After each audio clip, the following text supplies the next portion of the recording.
자, 이번에는 우리 모두 한꺼번에 던지자. 한꺼번에 자 던져.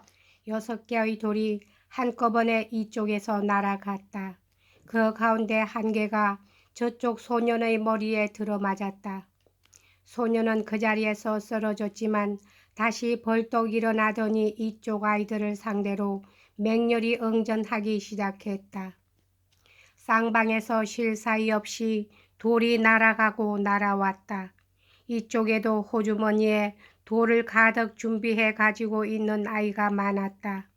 얘들아, 이게 무슨 짓이냐? 부끄럽지도 않니? 여섯이서 하나하고 싸우다니 저 애를 죽일 셈이냐? 하고 알료샤는 소리쳤다. 그는 앞으로 달려나가 자기 몸으로 저쪽 소년을 보호하려고 날아드는 돌 앞에 우뚝 섰다. 선언하듯 아이는 잠시 돌 던지는 손을 멈췄다. 저 자식이 먼저 싸움을 걸었는데요 뭐.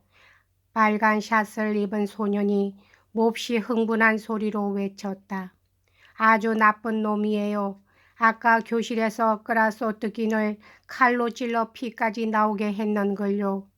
크라소트킨은 선생님한테 일러 바치기 싫어서 그냥 놔뒀지만 저런 놈은 단단히 혼을 내줘야 해요.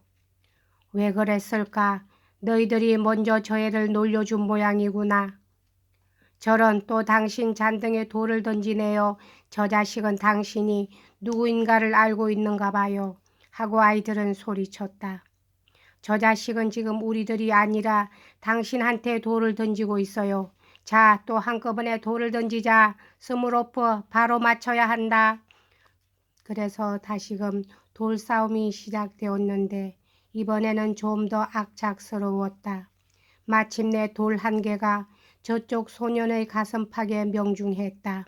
소년은 비명을 지르며 울음을 터뜨리더니 미하일롭스키 거리 쪽 언덕으로 그냥 도망쳐 올라갔다.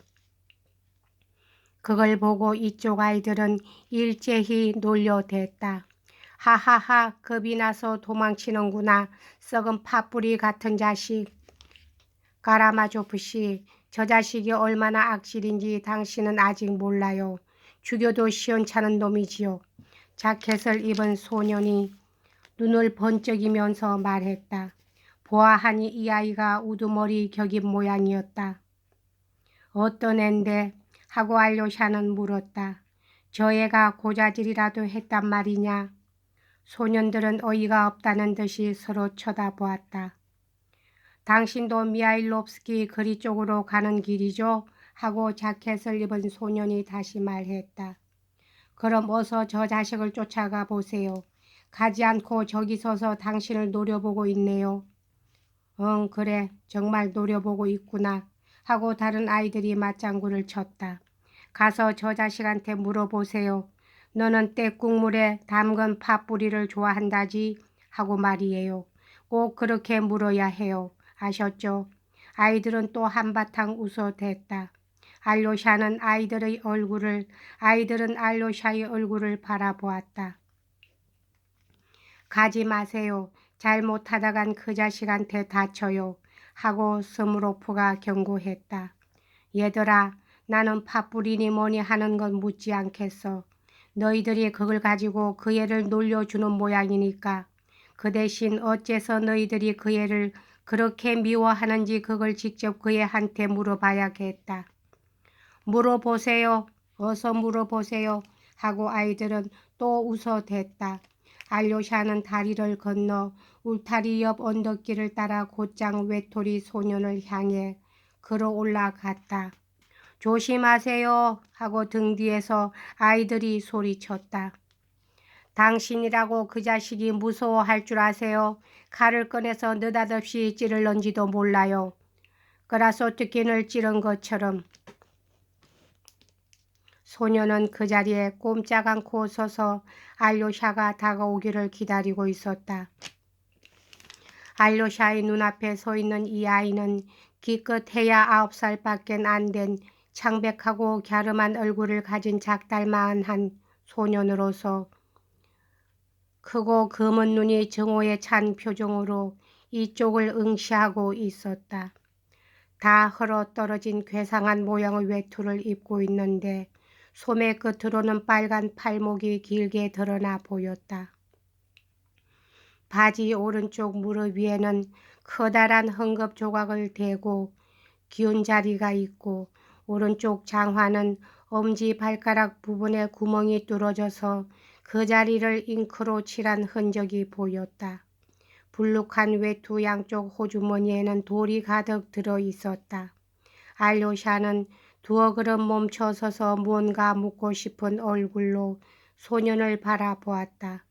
소년은 알료샤의 눈빛을 보고 자기를 때리려는 것이 아니라는 것을 눈치채고 약간 누그러진 태도로 먼저 말했다. 저 자식들은 6이나 되고 난 혼자지만 혼자서도 다 해치울 수 있어 하고 소년은 눈을 번쩍거리면서 말했다. 그렇지만 지금 한 대 맞지 않았니? 몹시 아팠을 텐데 하고 알료샤는 말했다. 나도 스무르로프 놈의 대가리를 맞춰줬는걸 하고 소년은 악을 썼다. 저 애한테 들었는데 너는 나를 알고 일부러 나한테 돌을 던졌다면서? 하고 알료샤는 물었다. 소년은 음침한 눈초리로 그의 얼굴을 쳐다보았다. 나는 너를 모르는데 너는 정말 나를 알고 있니? 알료샤는 거듭 물었다. 귀찮게 굴지 말아요. 소년은 발끈 성을 내며 소리쳤다. 그러나 여전히 무언가를 기다리는 듯 그 자리를 움직이지도 않고 다시금 저기를 품은 눈을 번뜩이고 있었다. 알았다. 그럼 난 가겠다. 하고 알료샤는 말했다. 그렇지만 나는 내가 누군지도 모르고 또 너를 놀리려는 것도 아니야.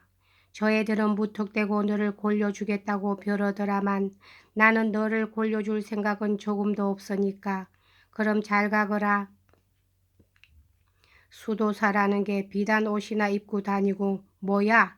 소녀는 여전히 저기를 품은 도전적인 눈초리로 알료샤를 지켜보며 이렇게 외치고는 이번엔 알료샤가 꼭 달려들 줄 알았는지 얼른 방어 태세를 취했다. 그러나 알료샤는 얼굴을 돌려 소년 쪽을 한번 바라보고는 그냥 저쪽으로 발길을 돌렸다. 그가 세 걸음도 채 내딛기 전에 소년이 던진 돌이 그의 등을 세차게 때렸다. 그 돌은 소년의 호주머니 속에 들어있는 돌 가운데서 제일 큰 것이었다. 그렇게 뒤에서 치는 법이 어디 있니? 저쪽 애들이 내가 언제나 느닷없이 달려든다고 하더니 그게 사실인가 보구나 하고 알료샤는 뒤를 돌아보며 말했다. 그러나 소녀는 악에 받쳐 또다시 돌을 던졌다. 이번엔 얼굴 한복판을 겨누었지만 알료샤가 재빨리 비켰기 때문에 돌은 그의 팔꿈치에 맞았다. 예, 너 부끄럽지도 않니? 내가 너한테 뭘 잘못했다는 거냐? 하고 그는 소리쳤다. 소년은 이번에야말로 알료샤가 틀림없이 자기에게 덤벼들려니 생각하고 말없이 몸을 도사리고 있었다. 그러나 이번에도 알료샤가 가만히 있는 것을 보자 소년은 화가 머리끝까지 치밀어 올라 마치 한 마리의 야수 새끼처럼 오히려 자기 쪽에서 먼저 달려들었다. 그리고는 알료샤가 미처 몸을 비킬 사이도 없이 두 손으로 그의 왼손을 붙잡더니 손가락을 꽉 깨문 채 10초가량이나 놓아주지 않았다.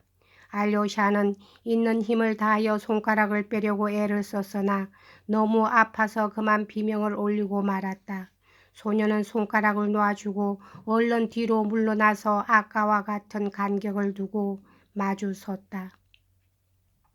알료샤의 손가락은 손톱 바로 밑을 이빨이 뼈에 닿을리만큼 깊이 물려서 피가 줄줄 흘러내렸다. 알료샤는 손수건을 꺼내 상처를 꼭 동요매었다. 그러느라고 거의 1분가량이 걸렸지만 소녀는 꼼짝 않고 서서 기다리고 있었다.